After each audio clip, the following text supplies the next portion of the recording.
Hello and welcome to Undercommon Taste. This is a podcast where we create and discuss homebrew content for tabletop RPGs. Yippee-ki-yay, mother... Wait, no, never mind. We'll stop there.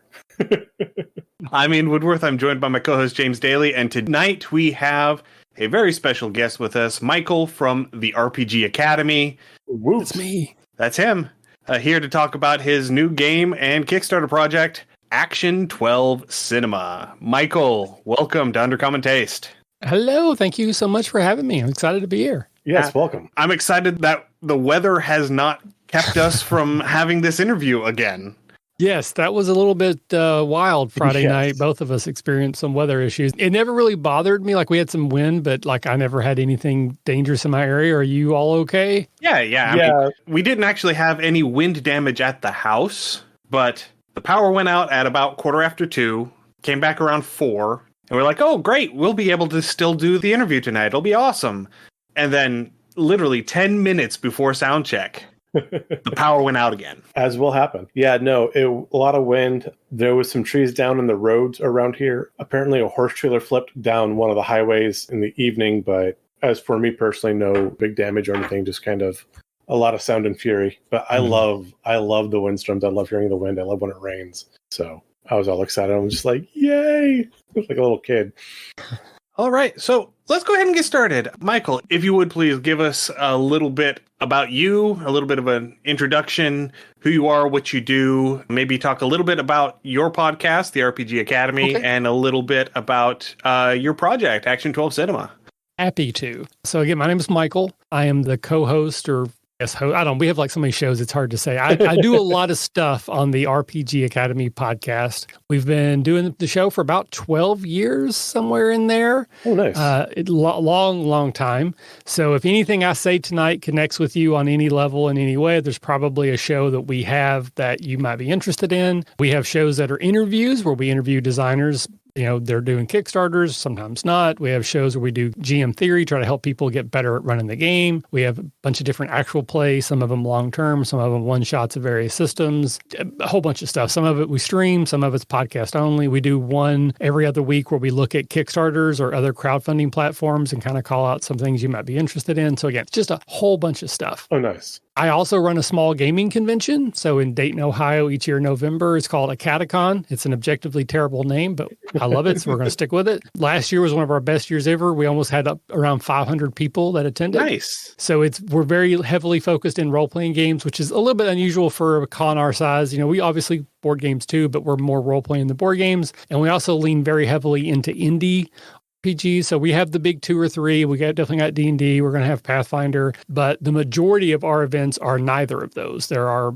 Cypher Systems, Savage Worlds, Dread, Fiasco, things that people are working on, a lot of beta tests and stuff going on there. So if you have the misfortune of being in Dayton, Ohio in November, I'm sorry, but maybe come find us. It's a lovely little group of nerds huddled around some gaming tables in November in Dayton, Ohio. That sounds like that'd be a ton of fun to do. It's so much work. It is so much work, but it is a lot of fun. But the thing I'm specifically here to talk about tonight is a game that I've been working on off and on for the last few years. It kind of was born at a Catacon called Action 12 Cinema. It is a GM-less zero prep game that uses nothing but the D12s, which is the pinnacle of the polyhedral. It is objectively the best die to roll at the table. It is objectively the best die. It is. It is the most fun die to roll. I stand by that. I'm the president of heretics.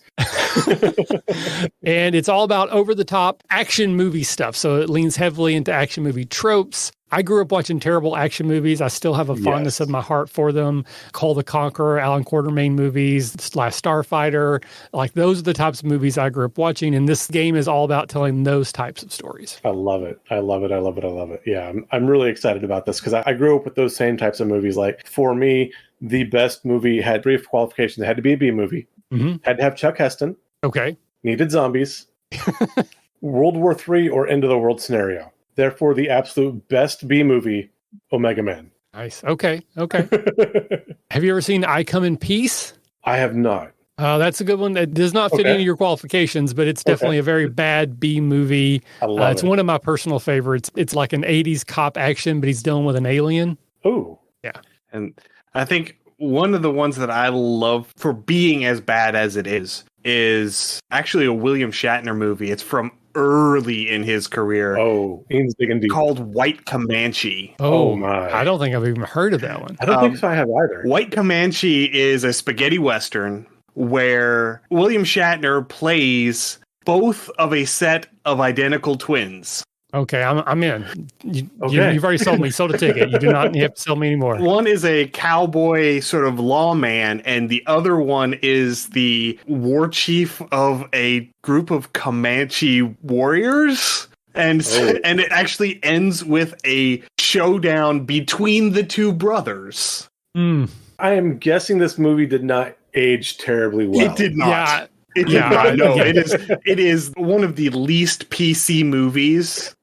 It is so cringe on the level of how un-PC it is, but it is still an entertaining movie. Fair enough. Yeah. And I do actually, I touch on that just a little bit in the game book, that I grew up watching these movies and I love them and I love them today.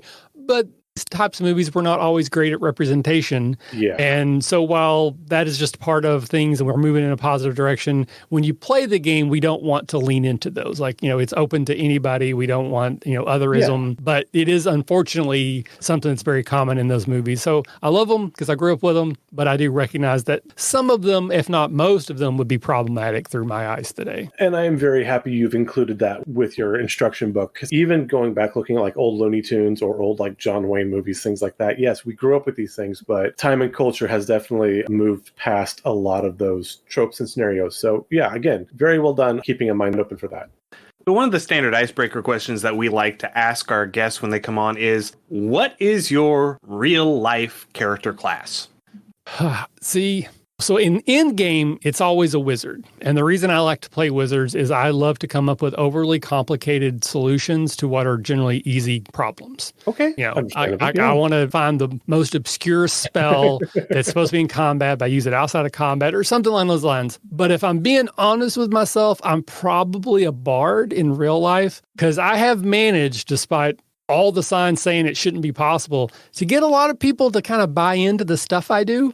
A catacon is easily the best example of that, is that it's a completely volunteer situation. No one, including myself, gets paid. It is a lot of work and effort, and yet people keep showing up every year to just help. And like, hey, awesome. I'll work for you basically for free for the weekend. And they keep doing it, even though I'm like, I don't know why you're here, but thank you.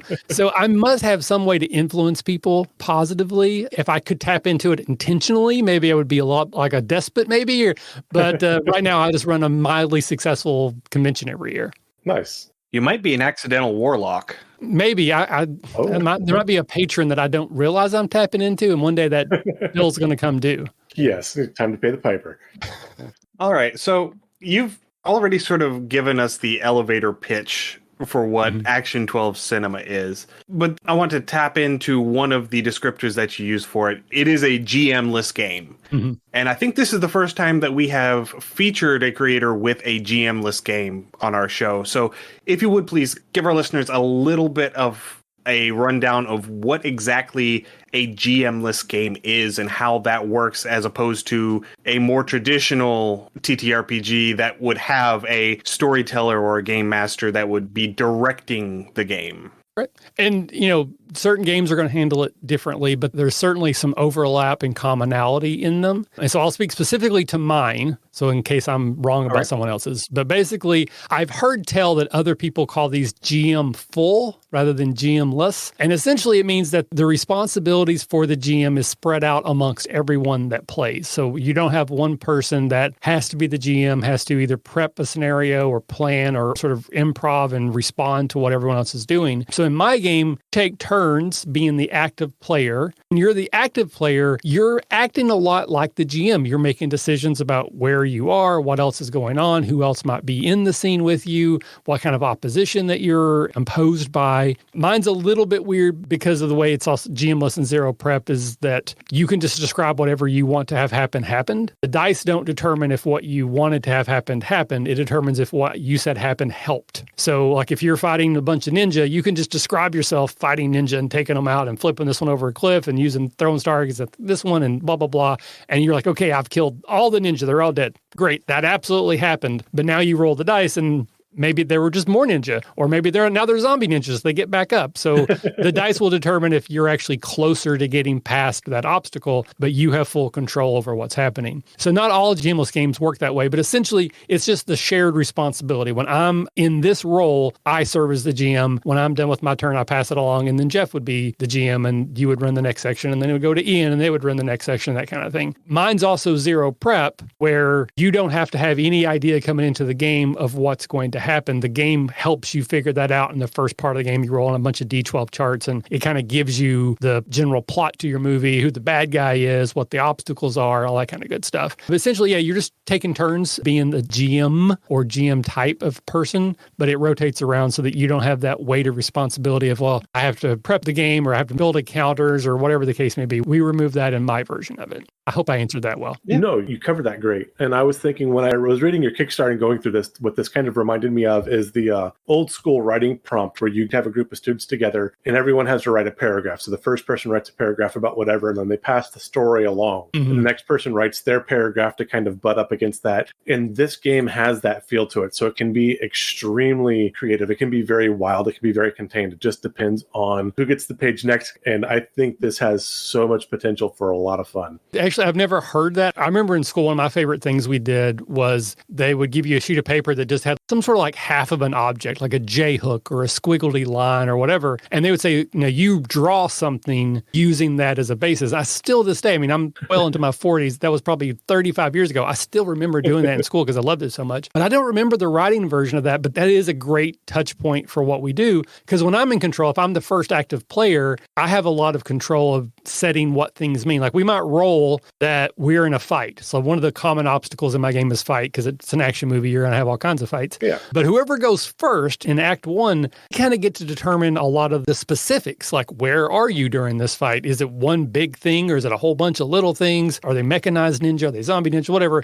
But once it's created, it has to stay true. It's like an improv game. You don't override someone else's input unless you're doing it on purpose, because it is also a bad movie. So sometimes things happen just because like you can lean into the joke, oh, we ran out of money, so that's why there were 7 zombies, but now there's 2. Or it's just the same guy in 3 different scenes type of a thing. That's sounding more like a Monty Python film at that point. Yes. And GMless games do usually lean more silly, as you kind of have that opportunity to build off of someone else, and it tends to lead into exaggeration. And again, we just lean into that. If something doesn't make sense, it's intentional because it's a bad movie. But yeah, I do love that idea that it's just like, okay, I've created so much, and now I pass it to you, and you get to build off of what I've created, and then it comes back around a couple times. And yeah, it definitely leans into the absurd. There's probably a version out there of like a really dramatic, serious GMless game. I have yet to encounter one, and mine is certainly not that. I could totally see like a Rick and Morty scenario.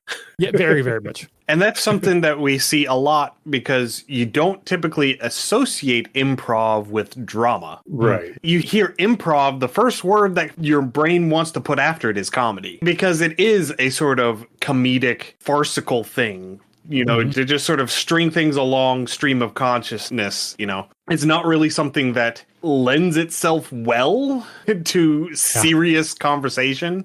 I'm curious. I would love just like a dramatic show. Like, I'd love to go to a dramatic improv show just to see how it would work. Probably not very well, but I'd like to experience that because it could be interesting. Okay, I have the perfect cast for that, though. That needs to be Sir Ian McClellan. Okay. Patrick Stewart. Tim Curry.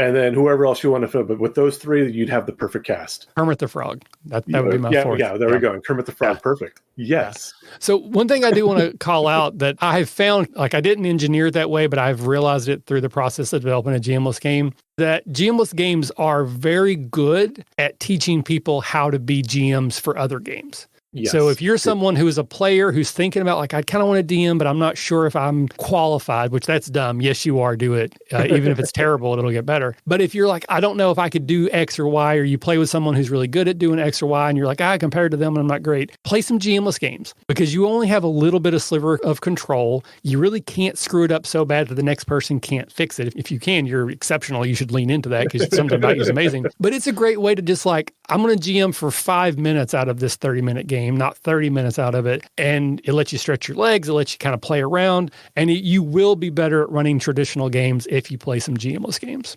Awesome. Yeah, no, and that makes a lot of sense. Again, it's that learning by doing, and it does give you a very safe area to kind of stretch your wings out. No, I love that. And I will repeat what I have said here before, is that sucking at a thing is the first step to getting kind of good at a thing. Yes. Mm-hmm. Because if you suck at it, you at least did it, which means that you're closer to being good at it than someone who has never tried it. Yep. Absolutely. Yeah, I've said that many times, slightly differently, but I say your first game won't be your best game, but you can't get to your best game until you've gotten past your first game. Absolutely. So Absolutely true. you'll be better than you think. Like, you'll think it's a disaster, but it'll actually be better than that. But you will get better over time. So start now and you'll get better faster. Yes. Yeah. All right, so why did you decide to use D12s for your game? And is it because it is the objectively superior die? So it is the objectively superior die, but you have those in reverse order. I created a game to make you roll D12s. Okay. Like that, literally the start of this game, it used to have a name. It was called Michael's Ridiculously and Needlessly Overly Complicated Rules Light RPG. Mr. Miskell Piddleblick. And it was just like a joke of like, I'm going to make a game where people roll in 10, 15 D12s at a time because I truly love the D12. Not enough games use them. And it truly was just like a joke. It was just like, this is silly, but it'll be fun. I'll run my own convention. I'll run a couple of sessions. It'll be great. Did that. And it was actually a lot of fun because I didn't tell everyone that this was just a joke. I was like, hey, I'm working on my own game. And it was like a sarcastic sort of thing. Like over time, people could figure out that like, again, it was overly complicated, but it was supposed to be rules light. And people started getting the joke. Time and time again, after we ran the game, people would go, that was actually a lot of fun. It was actually a lot of fun. Rolling D12s and playing improv with your friends is a good time. Yeah. So I started cutting back on all the ridiculously and needlessly overcomplicated parts and left in the D12s and the improv with your friends. And it just got more and more streamlined. It actually did become a rules light game. And then finally, sort of the missing piece of the puzzle was the movie aspect. Just, I love action movies. I've grown up with them my whole life. But originally, it wasn't an action movie simulator. It was actually like a space, like a Star Trek. It was almost more like a TV show rather than movie. We did things like act breaks and commercial breaks. And sometimes it'd be a joke like, what's the commercial? Is it a reverse mortgage commercial here type of a thing? And then it was when the action movie thing hit, it's like, oh, okay, now it's everything. So it started with a way to get you to roll D12s and it became a game later. They're my dice, and I want them now. Yes. J.G. Wentworth, 877 dice now. Yes. The general says D12. I was literally about to quote a J.G. Wentworth ad. So, yeah, I'm glad we're sharing a brain cell right now. It's wonderful. You have on your Kickstarter page a link to an actual play test of your game. Mm-hmm. I think, is it Rook and Rasp? That did that Rook and Rasp, that's a streaming game. And then there's a podcast only, like an audio only one I did with Tabletop Journeys. Okay. There's now one that I did on my channel that would be out. I don't think it's linked in the Kickstarter. And I'm supposed to do another one next week with the Cantrip cast, but we're still solidifying that. So I don't think that's been announced. So exclusive for your audience. But if it doesn't happen, don't blame me. There's a lot of moving pieces of parts to that. Yeah. And we've had the guys from Tabletop Journeys over here. They're great folks, so go check that one out too. Yeah, absolutely. So how long would you say, on average, it takes to run a game of Action 12 Cinema from beginning to end through all three acts? I would say, again, like most RPGs, I'd say like 4 hours is a pretty good block for that. But I would say that this actually probably would be closer to 5 if you're learning as you go. Every time I've played the game, I'm teaching as I go. So I'm always like saying, well, you can do this now, or you could do this. Or when someone does, I'm like, oh, that's really interesting. So let me explain how that works with the rules. If you know what you're doing, I think you could easily play the game in 3 hours, 3.5 probably on the far side. But when you're learning the game, it definitely takes longer.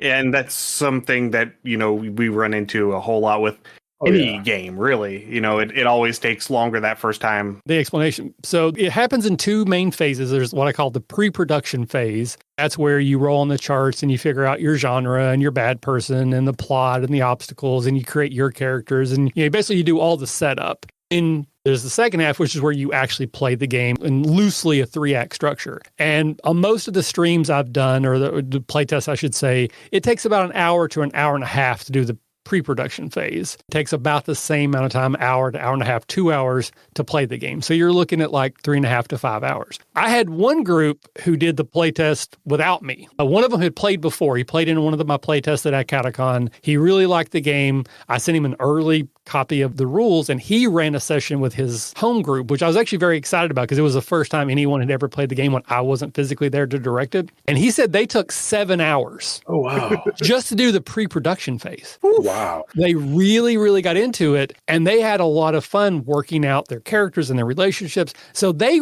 had a blast, just that. And then they came back the next day and actually played the game. So they're like 12 hours into one session, and I'm like, that sounds terrible.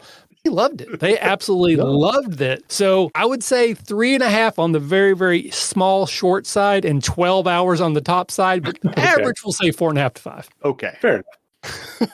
Yeah, I mean, to each their own, right? You know? Yeah. They had fun. I mean, if you're having fun, keep going with it. Yeah, that's the important part. You're doing it right. Absolutely. But I would have been pulling the hair out. I'm not chaining them to the table. No, you have to sit here for 20 more minutes. You know, it's not that. Yeah.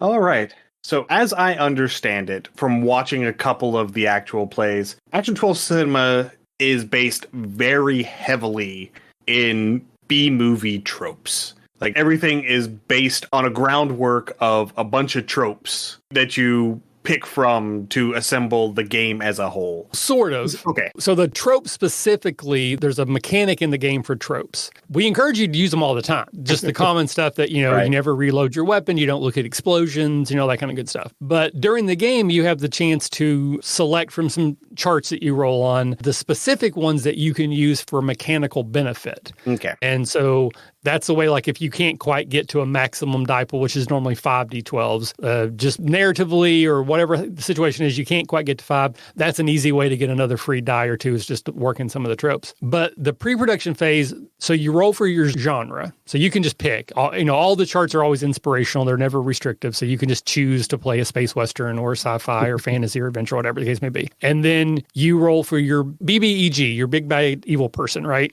But all of those, and then you roll for your plot, like what they're trying to do or what's going on. And then you roll for your obstacles, because all the challenges are abstracted from obstacles. But if you just read through the charts, it's very clear that I've just watched way too many movies, and I've kind of broken it down into these sort of like general things. Like one of the challenges is something must be found.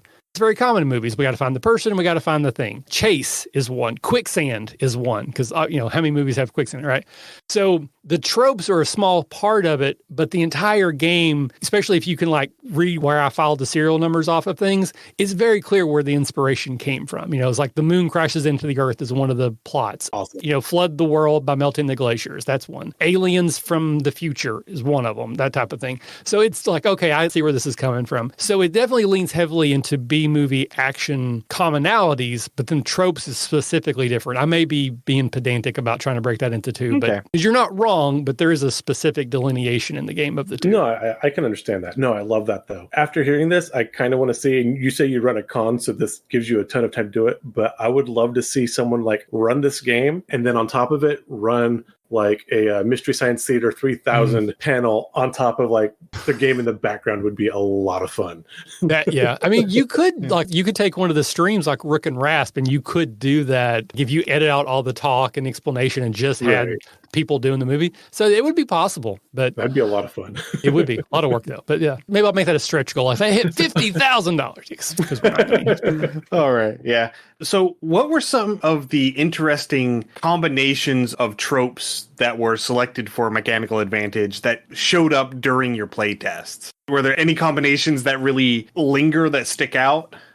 Because, you were kind enough to send me some of the questions ahead of time. So I've been trying to remember. One, my brain is just mush. If you've ever run a Kickstarter before, like it's the only thing on your mind. Right. So about the only thing I can remember is the game I just played recently. And one of them is a nitrous boost. So think Fast and the Furious. But anytime you're on any sort of vehicle, if you can cause it to go really fast than normal, it's a nitrous boost. And in that game, we were in an enchanted magical land that we got there through Manhattan. And and we were riding on the back of dragonflies. So we were chasing sky pirates. We jumped on their dragonflies and we're fighting.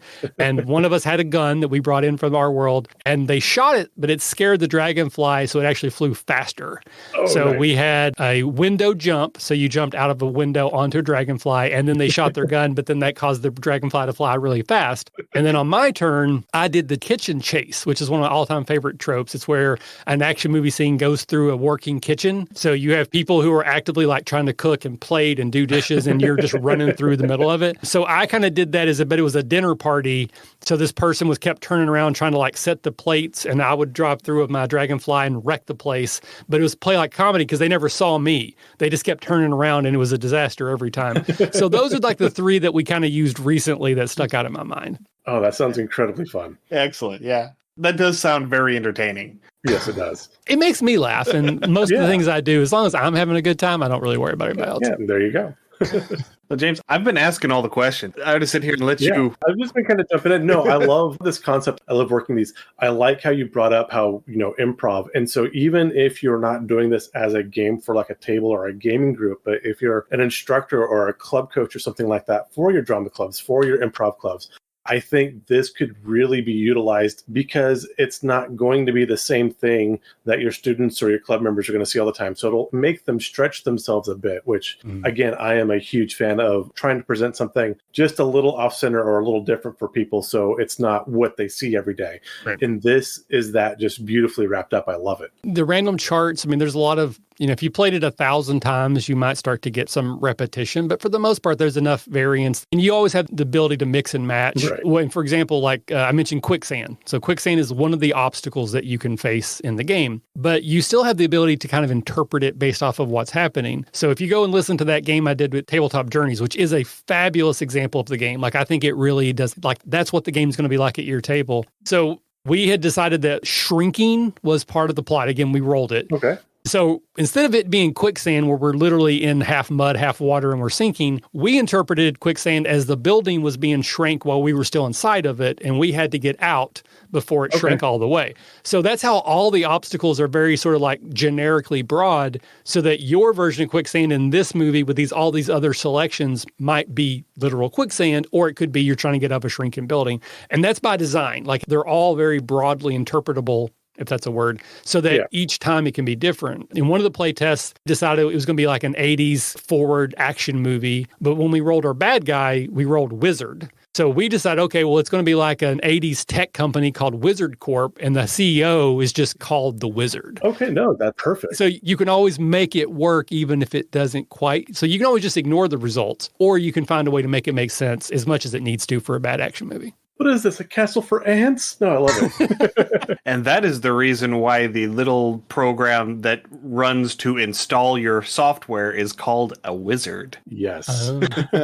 Exactly. Ooh. Well done. Well played. Yes. It looks like you're writing a letter. Clippy is evil. All right. Well, I think we really blew through all those questions. Sorry, I can talk more. No, I really like talking. No, that's great. I love it. And it's just, I am so excited about this. And I know I've seen your Kickstarter, and I know you guys are like right on the edge of that goal. So I just looked at it. We're less than $300 away right now. Yeah. So, that's what, like another 20, 25 supporters, and you've still got more than 2 weeks to go. So this isn't like one of those Kickstarters where it's like a shot in the wind. This one really looks like it's going to come through. So definitely back this one. I'll probably be backing this one personally this week just because it sounds honestly like a ton of fun. But yeah, just so once your Kickstarter ends, how long do you think it's going to take, estimate for production and all that, to actually present and get out? Yeah. So I have someone helping me because that was the part. I've ran multiple Kickstarters for a Catacomb. We run one every year. So I'm pretty comfortable with running that. But this is the first time I've ever written and produced a book. So I was kind of worried about that. Again, I've heard horror stories that, someone has a very successful Kickstarter and then they go bankrupt because they didn't do their stuff right. So I've got someone helping me with that side of it. I've estimated a year for delivery of physical, but I don't think it's going to take anywhere near that long. I wanted to be Scotty from Star Trek. I wanted to under-promise, over-deliver. So basically, once the Kickstarter's over, within about 2 weeks, I'm going to send the PDF to everybody in the current state. And it doesn't have any art. It's kind of plain looking. looking. But you're going to get the rules, even if I don't do anything else. Everyone's going to get a digital copy of it within about 2 weeks. But there's some things that I've added that aren't in the current copy. Like the game with Tabletop Journeys led to a new mechanic, the needle drop. So if you start singing songs, you can get bonuses and that kind of stuff. Ooh, nice. So I'm still going to like, it won't even be in the body. Just like at the end, it'll be like, this is a new mechanic I've written. This is a new rule I've written. But everyone's going to get that within like 2 weeks. Oh, perfect. That's great. I'm still incorporating art. Again, this is another exclusive. Since we're getting really close to funding, we're going to start announcing stretch goals. My first stretch goal is for more art. I absolutely love the art. I think it's fantastic. The 2 artists I'm working with right now, I love them to death. I love what they're doing. And I actually want to go back and pay them more for what they've already done and then commission some additional art. So our first stretch goal is going to be increased art budget. And when you add art, though, you have to do layout again. So I'm going to give myself 2 months to go through the book one more time, rewrite a few sections, add in those things that I've changed and the new rules, and then it's going to go to art and layout. I'm actually hoping that within like 6 months, it'll be ready to go, but then I don't know what the timeline from the publisher will be. We're using a US-based publisher. Yeah, publisher, I think it's the right word, whatever, producer, whatever. So we're not having it done in China, which adds like 6 weeks of transport time. We also don't know what their timetable is. Like if I give them the book on Tuesday, they may not be able to print it till months. Like I don't know their schedule. So I gave ourselves a year, hoping it's going to be closer to 6 months. That's not terrible at all. I mean, that's actually fairly quick. And so, I mean, because the game's done. That's the thing. Like, it's part of the Kickstarter. I want to rewrite one more time because I've never written a book before, and I know it can be improved. And me just teaching the game so many times now, like I want to rewrite the book a little bit to use some of the same examples I've kind of stumbled upon that seem to work. But the game is playable right now. I can give you the rules. You could run it yourself. It could be pretty-fied a little bit. So it's not like I have to finish the book. I just have to touch it up a little bit. I mean, Thanksgiving dinner, you could be sit there, hey, let's bust this out, have everyone on the table and just start throwing dice. Well, my convention's in November, so part of me is kind of hoping I'll have copies there. Yeah, so that, lovely, people who missed the Kickstarter, maybe they can buy one for me. Awesome. So going through, you talked about these action movies you grew up. What are your favorite tropes within these action movies and stuff? What was the one that always, like, if it was in there, it didn't matter, you're going to sit down and watch it because it just sang to you? So some of my favorites, again, I mentioned the kitchen chase. That's a classic. It's happening a lot. I think there's several Jackie Chan movies that have used a version of that. Bullet catch. So I grew up watching a movie called The Last Dragon. I don't know if you're familiar with it. Bruce Leroy catches bullets with his teeth against Shogun. So he literally catches a bullet with his teeth. Hallway fight. This is not a B movie, but the Daredevil hallway fight is just like the best example of that ever. Shoot the rope. From the Kevin Costner Robin Hood movie where you have to shoot the arrow and to save them from being hung. Shooting something so it explodes. This goes from Deadpool when he shot the hand grenade on the bridge fight all the way back to Blazing Saddles when the Waco kid had to shoot the dynamite from the ridge so that the fake rock ridge goes up with all of the men inside. So shooting things so they explode is always a classic. Awesome. So what are some of your favorite B movies in general? I know you listed a couple, but Big Trouble in Little China is absolutely one of the best classic. movies. Yeah. And some of those, they borderline not into B movies, like they're just good movies, but I do love Big Trouble in Little China and The Thing, two of my favorite movies, and they've definitely inspired my GMing style. Tremors, which I think is a perfect movie, but it's still kind of a B movie. The Last Starfighter. Absolutely. Call the Conqueror. The Alan Quartermain movies, which again, they're basically bad Indiana Jones. I think that Alan Quartermain is probably an older character, just not done as well. There's a lot of monster movies. Like I love the bad Godzilla movies, like where he fights the big lobster dude. I can't remember the name of that one. When he has the son, Gadzuki, or her has a son, Gadzuki, because I think Godzilla is canonically a woman. The Fast and the Furious movies. Like, I know they're big budget blockbusters, but they're B movies at best. So they don't make any damn sense, but they're absolutely fun to watch. Like, I used to not like them. I'm like, these are dumb. One day I went in and watched, I think it was the 5th one. And I'm like, this is a D&D campaign. It's in modern, so it's D20 modern, but they're doing absolutely the same stuff that I would do in a D&D campaign. And it's like, oh, I get it now. And now I love them because they don't make any sense. To think of they're like a D&D, they're doing the stuff that you would do in an RPG. 100%. I love those. I've heard things that apparently Vin Diesel's like a huge TTRPG Yeah, he's fan, a gamer. so Absolutely. Yeah. I think it might be the 5th one. I think it's the 5th one where you have someone in a car and they're being chased and they're trying to evade capture. So they're going to move the person that they're traveling with to a different car without people watching know. And the way they orchestrate this is they have two cars that are going right at each other, and they go under an underpass. And while they're under the underpass, they start doing donuts around each other, and then they transfer the person from the inside window to the other inside window, because even though they're doing donuts, the windows are only like a foot apart. So this all happens in like 10 seconds, and then they keep going the direction they were originally traveling. So from the helicopter, looks like nothing happened. I'm like, I can see my characters doing that with like a carriage. You know, basically you're doing donuts in a carriage underneath the bridge. So once you realize that's what this is, role-playing games, it makes a lot of sense. So I do actually enjoy those from that level. I'm trying to think, Ice Pirates, Time Pirates, Buckaroo Banzai, and going through the eighth dimension. There's so many of them, but those are probably the ones that are coming to mind right now. Okay. Actually, I have a list of inspirational movies in the book, if you want to indulge me. I mean, I can answer some other questions, but I will actually pull up it because I roll it on a chart to see what genre you're going to play. So I have Did Starship Troopers make the list? No, but it probably should be on there somewhere. Because that is absolutely a B movie. I love that movie. Absolutely a B movie. Yeah. So I won't go through all these, but I have them broken down by genre. So under action, adventure, Big Trouble in Little China, Alan Quatermain, and then even Romancing the Stone, which I love that movie. Oh, I've seen that one forever. So creature feature, we got Humanoids from the Deep, Them, and then all the Piranha movies, Action Disaster, Armageddon, The Core. You want to see a sci-fi, the Earth's core, stop rotating. I forgot about that one. Oh. Beastmaster, Master of the Universe, Labyrinth, The Thing, Fright Night, Bloodsport, Universal Gordon. Soldier. Definitely Flash Gordon. If it's not on there, it should be. I love that one. Robinson Crusoe on Mars, The Shadow, The Phantom, Firestarter, The Quick and the Dead is like under Western. So yeah, there's a whole list for every genre. I have 2 or 3 movies that, like, if you're not sure what this is the touch point for the type of movie that you'll be playing through. John Carpenter. Yeah, that needs to be up on there too. You mean John Carter? Yeah, John Carter. Yeah. John Carpenter was the director of The Thing. Yes, I always get those mixed up. The Thing, Halloween, and definitely. One that I really enjoy is Dead Snow. Are you familiar with that one? It was a Swedish film that involved a bunch of college kids going and getting a cabin out in the woods and having to fight off Nazi zombies coming after the Jew gold that they hid in the cabin. Okay.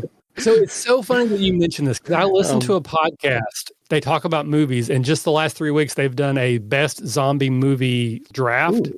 And they actually brought up that movie, and they said, like, we know no one's going to vote for this one, but they talked about it. So it's like, when you said that name, I was like, why have I heard? Yeah, they just talked about this on the show, Trial by Content. Yeah, they talked about that last. There was one that just became this instant cult classic. And so they made a sequel to it. I can't remember. I think it was Dead Snow 2 Red versus Dead, where they end up bringing in a bunch of Soviet communist zombies to fight the Nazi zombies. As you do. As you do. Of course. Yeah, exactly. So yeah, it was great. And the second one, they realized what they had, and so they played up the schlock. Like, they turned that dial all the way up to 11 and snapped it right off. See, that sounds a lot like what they did for Evil Dead 2 and then Army of Darkness after that, which are... Yeah, they definitely gave it the Army of Darkness treatment. Nice. Because the first one was obviously trying to be a serious movie. Right. Mm-hmm. And it does come across as a serious attempt at a movie, which I really appreciate in a B-budget movie. I have a very low tolerance for cringe in my B movies. So I don't like the B movies like Sharknado that were designed to be bad. Right. You know, I want it to be a genuine attempt at a decent movie that just falls short. It falls short. I think the bar I think it's easier to clear if you're trying to do something and you just don't succeed. This is where you're trying to be schlocky. I think it's harder to do a intentionally schlocky movie well than it is to try to do a good movie that doesn't quite get there, but it still becomes like, of a cult classic type of thing. Yeah. I'm struggling to think of a good example, but I agree. Like, my tolerance is going to be lower for someone who's just failing. Like, I'm gonna feel for them versus someone's like, hey, wink, wink, nudge, nudge. We know what we're doing. Like, you got to press me there. I think the first Scary Movie kind of does that. They were intentionally trying to mock B movies and things like. And the first one, they pull it off fairly well. And then by the time you get to like Scary Movie 43 or whatever they had, they kind of went to the well too many times. Yeah. So I will announce that someone just backed, because of course I'm watching it. So we're now less than $250 away. Excellent. Actually, we're $253. I'm bad at math, but that's still, it's like 10, 15 people, depending on which level they back. We could be there any moment. Yeah, awesome. Absolutely. All right, so I think I am done with the questions on my end. James, do you have any more? No, I think I'm good on my side. All right. Well, then, one of the things that we love to do with our guests when they come on is play a little game that we call the Monster Mashup, where we roll some dice on our random Monster Mashup table and create a monster on the fly. So, Michael, if you are ready and willing, we will go ahead and get that started. Absolutely. Happy to do it. So let's go ahead and get a D4 roll, if you would, please. Got it. For locomotion. All right. I got a 4. A 4. It swims.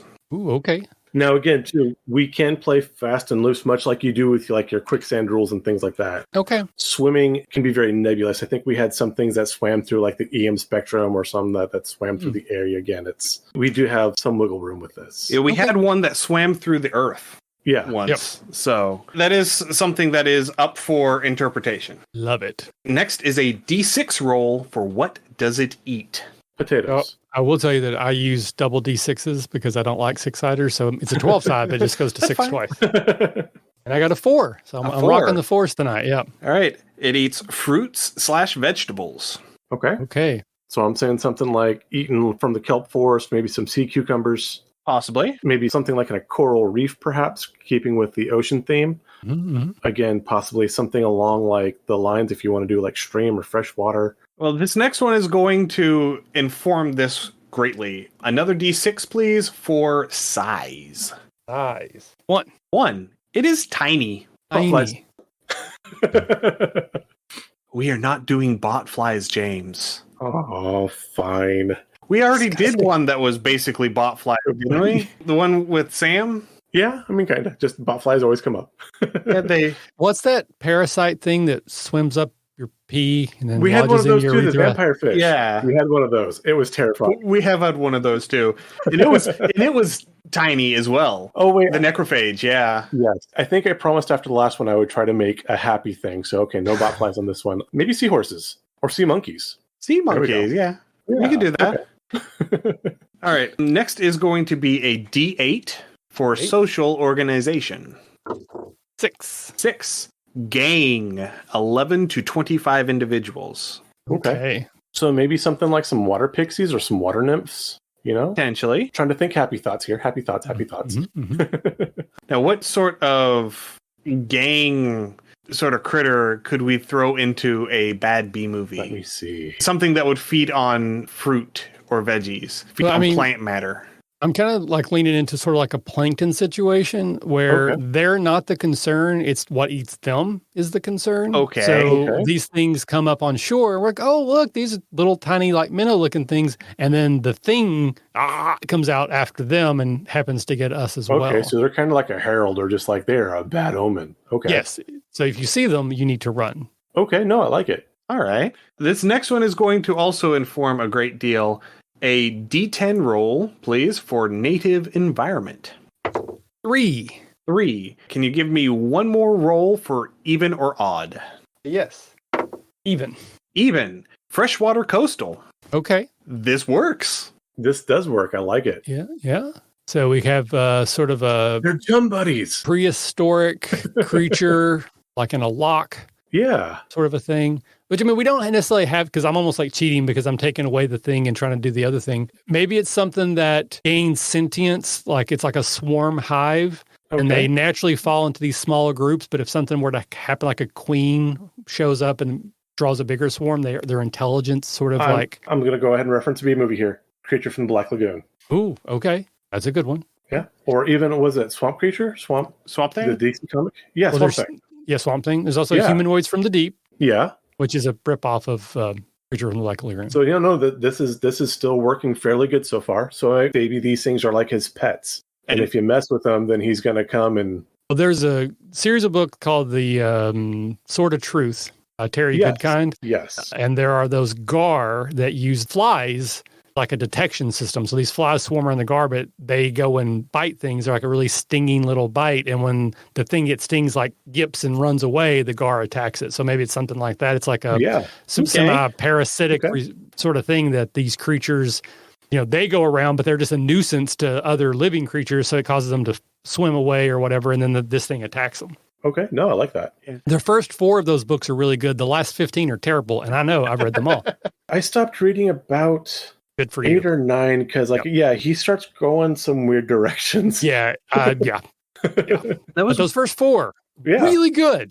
Do not finish. You don't need to read past that. Just stop. that was one of those series that I just never got around to starting. Like I said, I have like the first 2 or 3 books, and I just never got around to starting them. I really enjoyed Wizard's First Rule, and like I said, then he kind of went some weird directions, and I agree. So I would not encourage you to read them now. But the first few are very enjoyable, but man, they get so kind of honestly bad. They just get bad later on. But he's also got some weird politics I don't agree with. So yeah, I mean, he started going full Ayn Rand on some things. Basically, yes, he's full Ayn Rand at this point. Hooray! Yay!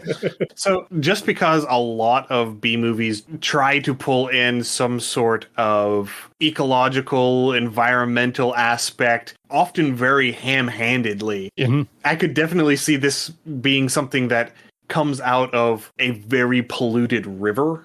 Especially, talking about the river in Cincinnati or one of the other rivers in New England that became so polluted that it actually caught fire. Yeah. I used to live in Cleveland. That was a big thing.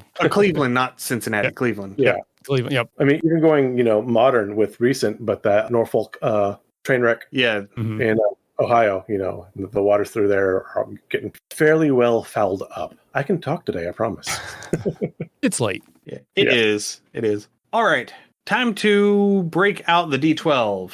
Yay, my favorite. All right, so this first one is for method of defense. 6. Giant buddy. 6. It has horns. Okay. Okay. And again, this kind of goes as maybe it stings something or something along those lines and provokes some sort of reaction. So, yeah. It could also just be that common thing where, like, if a predator bites it, it hurts. Yeah. So it's like those, like, ridge plates sort of thing that it's just that'd be kind of great. defense Because bite and venomous bite are actually on this list as separate items. I'm thinking something more like a rhinoceros beetle kind of deal. Yeah, what do you think if something bites it, the horns prevent it from being bitten? Right. Okay, yeah. So Kinda more like like the, spines. Yeah. Yeah. Okay. Yeah, and again, given the size, that makes a lot of sense. Yeah, it's just a prickly little thing. Yes. Yeah, like a sea anemone. Yeah, okay. Kind of that sort of spiny, pokey sort of deal. Gotcha. Okay, I can get with that. All right, another D12 roll, and this could really screw things up for creature type. 3. 3. It is celestial. It's a sea star. Yes! Okay. Yeah, that could work. I mean, it is, as in it literally fell from the sky. Yeah. Like all Cloverfield, sort of. Yeah. Okay. Yeah, I can. So is it just visiting here? Is it stuck here? Is it adapting and overcoming like it's going to take over here? It's an invasive species. It's either visiting, it could be summoned. And again, if we were going with some sort of ecological disaster, maybe this is some sort of divine response to the disaster. Okay. Playing into B movie tropes, this is a biological terraforming creature dropped on the planet by an alien race. Okay, now we got Prometheus. I like it. Yes. Okay. Yeah, we can work with this. Oh, yes.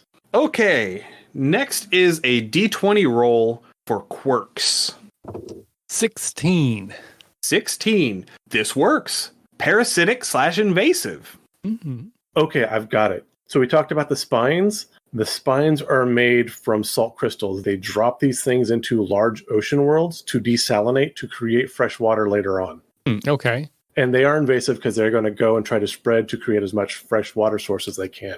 So the spines, and they're going to sit there, they're going to shimmer. They're definitely going to be attractive. So they're going to have that star look with the celestial thing. Again, the spines would be made of salts and metals. So again, kind of almost zergy-like in that case. But yeah, as they desalinate. I would almost... and they also depollute as well. If they're like pulling any sort of carcinogen or whatever out.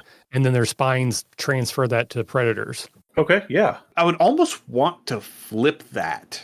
Okay. Because our environment is freshwater coastal. Okay. So what if they are a sodium-based life form and their whole thing is to salinate fresh water because the alien race needs salt water. What if the race is a race of cephalopods? So like squid or octopi or something So like we're that. just bringing in mind flayers. Yeah, pretty much. I mean, that works. Yeah, it does. I So, kinda like it. so as you're saying, this is like the heraldic. They get dropped off here first. They're seeding our planet, and they'll come back in 1,000 years when basically all the fresh water is gone and it's all salinated and saltwater. Yeah. Then they come back and then they thrive. Yeah. Yeah, they're playing the It's long kinda like- game. Yeah, exactly. It's kind of like the opposite of the sand trout from Dune. A little bit, yeah. Okay, now we get to make it weird. Of course. Okay. Now, okay, good. We hadn't gotten there yet. So I know where the weirdness starts now. Yeah, Gotcha. now. Yes. All right, so can I get a D100 roll, please? 91. Ooh, good roll. 91. Good roll. Well, good if you're not playing Call of Cthulhu. Yeah, exactly. Yeah, That's a granted. bad roll for that. But if we were playing Marvel Face Rip, probably a red result. All right, 91. This is an interesting one. Is the last of its kind. Ooh. I like this. Maybe this is their last chance at terraforming. Well, yeah, So- this is why they're terraforming. Terraforming, yeah. Because they've lost their world. Or maybe our world is so polluted, they got here and they weren't capable of terraforming so easily, and so they're dying off, and we have the last swarm. Okay. Okay. They're resilient to our pollution. Maybe they even thrive in the pollution. There's Again, going back to B movies, but going through the old War of the Worlds, yeah. You know, Okay. hey, we had some bacteria they couldn't quite adjust to. Mhm. Okay. All right. So, James, do you want to do this one or do you want me to do this one? I got some rubber ducky dice. Let's go ahead and do it. All right. So, give me one more D100 roll. Alrighty here. So that one and that one. If I get the die out. Ugh, there we go. Yeah, rubber ducky die. And I dropped it, of course. Dropped it. Ooh. A 3. 3. 3. 3. Going to the opposite end of the chart here. Yeah. That's a great Call of Cthulhu roll. Yeah. Okay. This one's going to take some figuring. All right. Mimics the face of its last victim. I can see this because they're trying to mimic the world they came from because they're terraformers. And so maybe the host species found these terraforming something else, and instead of that being native to that species, they kind of scooped them up and said, hey, let's try them here. Potentially. Okay. So, I mean, we said they're carnivores, so they're probably not destroying other They're herbivores. herbivores. I think how that would work. I mean, they could just like in their swarm, almost like a school of fish, like mimic that they look like something else. Yeah, they could have like a hive intelligence. Yeah, no, I like things with hive So intelligence. maybe from a distance, they just look like kelp or some other plant life, swaying around. They could mimic to look like they're predators, whatever's trying to eat them. So the predators don't come up and see them as food. So like once something kind of comes and hits the swarm, they form a shape of whatever it was that was trying to eat or attack the thing. So they look like whatever that was. And if So they're they don't look intelligent, like maybe they just look like whatever the thing next to them would be afraid of. Like if they have an intelligence, or maybe once they're bitten, it's almost like a genetic transfer of information. Like the first thing that bites it, the swarm then goes, okay, we know what scares this, and they mimic that shape or form. Yes. I like that too. Yes. That screams B budget. That does. that screams Sci-Fi Saturday. That's what it does. So now we need a tornado. Yeah, exactly. Of whatever this is. Yeah. Yeah, I can. Yeah, because it is an introduced biological terraforming creature. Yeah. So the race that is introducing it to this planet may have just doctored the genetics a little bit. Yeah. Of course. Yes. Or a lot. Or a lot. Yes. Do you want Zerg? This is how you get Zerg. And then the only way to defeat it is with gratuitous application of explosives. Of course. Yes. Mm-hmm. Naturally. Naturally, yeah. Yes. All right. And so it's the last one of their kind. So, we only get rid of the one, but it's a swarm. So as long as one survives, it will eventually repopulate. So you have to get them all. That's how you set up the sequel. Oh, exactly. And they're so small, it's easy for them to hide or just like kind of stash one. Yeah, no, that's perfect. Yeah, I like them. Yeah, that last scene is one of them just sort of burrowing into the mud. Yes. On the shoreline. What's that? Oh my God. I think maybe it's called Prey. It's where they're like insects, but they look like people. Mimic? Is it Mimic? Yeah, they're like insectoids, but when they stand a certain way, they kind of look like a person. I think that was Mimic. Yeah, I think you're right. So maybe that's the last thing is it's evolved to mimic us because we are the dominant predator species. So that's like the last thing is it's a person, but then it's just like... Okay, yeah. Ooh, Invasion of the Pod People, another great B movie. Mm-hmm, yes. Yes. Pod People or Body Snatchers, yeah. Yeah, that's what it was. Or Pod People in Invasion of the Body Snatchers? Yeah. Okay. Yeah, that's right. They're pod people. Yeah. It's been so long since I've seen that movie. I need to watch it again. I think we've got a copy of it, the MST3K version of it. Okay. Nice. So if we can ever find a VCR that'll actually run it and not eat it. Okay, so let's run over real quick again what we got. It swims. It eats fruits and vegetables. It is tiny. It persists in gangs of 11 to 25 individuals. Native environment is freshwater coastal. It has horns for defense. It is a celestial creature type. They are parasitic/invasive. It is the last of its kind, and it mimics the face of its last victim. Now, the most difficult question of all, what do we call it? I kind of like sea stars. Since we said these things can kind of burrow and go, dragon's teeth is not a terrible name for them either, I don't think. Yeah. I'm trying to think of like a terrible like invectoids, like some stupid sci-fi. Yeah, Yes. they're like invasive insectoids. And Well, if we wanted to take a World War Z approach where we make a movie about a thing where the only thing the same about the two is the name, Yes. the old arcade game Sinistar. oh, okay, Great name, actually. Yes, I Call love them it. Sinistars. Perfect. I like it. Yep, I think that's the winner right there. Okay. Run. All right. Well, that was a lot of fun. Yeah, That was cool. Thank you for letting me play. So I want to ask, since my game has a lot of charts, if you would indulge, would you be willing to run through a couple of these charts really quickly and to see if we can come up with just the 10-minute quick outline of what our movie would be? Absolutely, yeah. Yeah, sure. Yeah. All right. All you need are some D12s. All right. And if we want, we'll just bounce back and forth. So Ian, you roll the first one, and then James, you roll the second one, and we won't end on them too much, but just kind of give you quickly how that would work for the setup. Yeah, so, that would be great. Yeah. So give me the first one. Do we just need one? Yes, you might have to re-roll on occasion, but That's okay. Yeah. So we got 9. 9 is action superhero. So we're dealing with a good deal. superhero movie. All right. All right. And then roll. I need 2 from you, James. I need 2. I've got a 1, and a 12. Our bad guy is robots. So we're looking at an Ultron situation. Okay, nice. Okay. All right. And then we're going to figure out what the plot is. So Ian, I need 2 D12s. All right. So Are we going Ultron or are we going maybe Austin Powers with the fembots? we'll find out. 3 and 5. 3 and 5. So the plan is to open dimensional portals. Okay. That is our plot. Definitely It's still Age of Ultron. Yeah. All right. And then normally we would roll for 6 obstacles. We're not going to do that. We'll just do what our inciting incident is. So I need 1 or 2 more D12 rolls, please. Okay.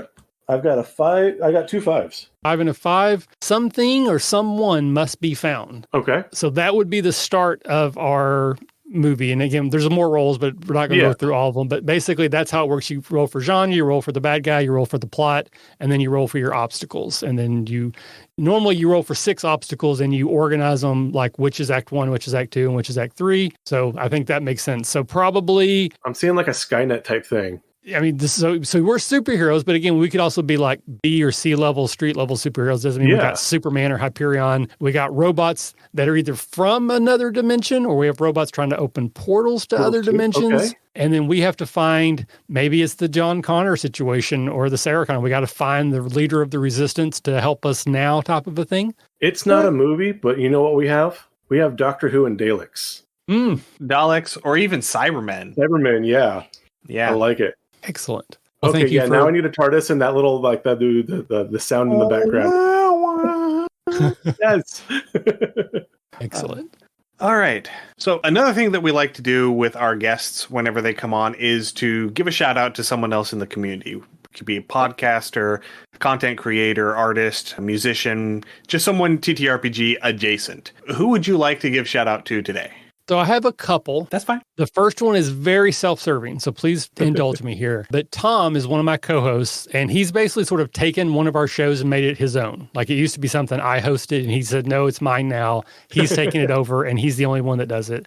And it's called Show and Tell. It's very similar to what we're doing now. It's a show where he interviews designers, often people who are running Kickstarters, but not always. I really feel like he's given a platform to indie designers that is into none right now. I think he asks very good questions. I think he highlights what makes these creators special and what makes their creation special. And I really think Show and Tell, like, it surprises me that Show and Tell isn't our most popular show, and it's not, and it should be. It's phenomenal. So anyone who's listening to this now, go listen to the Show and Tell episode, and I think you will be happy to hear the types of ways that Tom is highlighting those creators. Outside of my own stuff, because technically it's still part of my show, even though I don't do anything with it, I've been doing a lot of these. I've had the opportunity to interview and talk to a lot of different designers, and there's a couple that I had not heard of previously. One is called Snyder's Return, and the other is called Thinking Critically.